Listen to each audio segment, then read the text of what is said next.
Hello friends, welcome to our channel.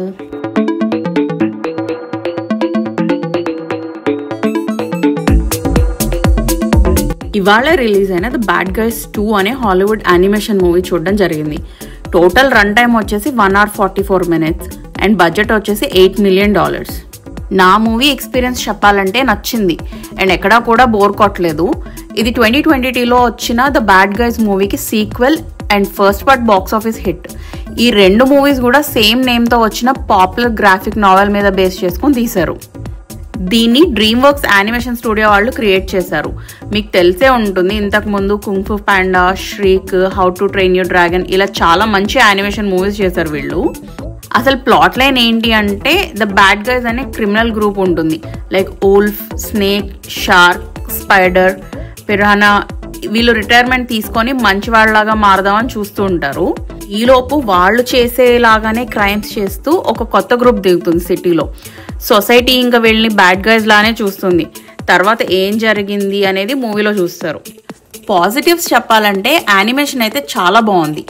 2D 3D హైబ్రిడ్లో అనిపిస్తుంది. Innovative, vibrant and స్టైలిష్గా 3D ఫార్మాట్లో చూడడం వల్ల ఇమర్సివ్గా కూడా అనిపించింది.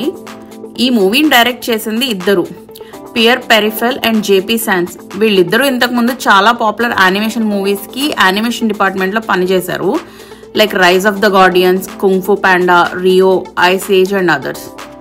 మూవీలో అన్ని క్యారెక్టర్స్ చాలా ఫన్నీగా ఉంటాయి. వాటి ఎక్స్ప్రెషన్స్ కానీ, చేసే పనులు కానీ, హ్యూమర్ బాగానే వర్కౌట్ అయింది అని చెప్పొచ్చు. యాక్షన్ సీన్స్ కూడా బాగుంటాయి. ఇంట్రో సీన్ కానీ, కార్ చేస్ సీన్స్ కానీ మధ్య మధ్యలో వచ్చేవి. మ్యూజిక్ అయితే చాలా ఫ్రెష్గా అండ్ ఇంట్రెస్టింగ్గా అనిపించింది through out the movie. Daniel Pemberton చేశాడు. వాయిస్ పర్ఫార్మెన్సెస్ కూడా బాగున్నాయి అన్ని క్యారెక్టర్స్కి. నెగటివ్స్ చెప్పాలంటే పెద్దగా ఏం లేవు. స్టోరీ లైన్ కొంచెం ఫెమిలియర్ గానే ఉంటుంది. కొన్ని సీన్స్ సిల్లీగా అనిపిస్తుంది మధ్య మధ్యలో. యానిమేషన్ మూవీయే కదా, లాజిక్స్ ఎందుకని పక్కన పెడితే ఎంజాయ్ చేయొచ్చు. పోస్ట్ క్రెడిట్ సీన్స్ ఏమైనా ఉన్నాయా అంటే ఒకటి ఉంది అండ్ సీక్వెల్కి స్కోప్ ఇచ్చారు. ఈ మూవీ చూడాలంటే ఫస్ట్ పార్ట్ చూడాలా అంటే అవసరం లేదు. స్టాండ్ అలోన్ గానే చూసినా స్టోరీ అర్థమైపోతుంది. Adult scenes and vulgar language అయితే అస్సలు లేదు. ఫ్యామిలీ అండ్ కిడ్స్తో హ్యాపీగా చూడొచ్చు. ఈ వీడియోలో చెప్పింది కేవలం నా మూవీ ఎక్స్పీరియన్స్ మాత్రమే. Thanks for watching. Please like, share and subscribe to our channel.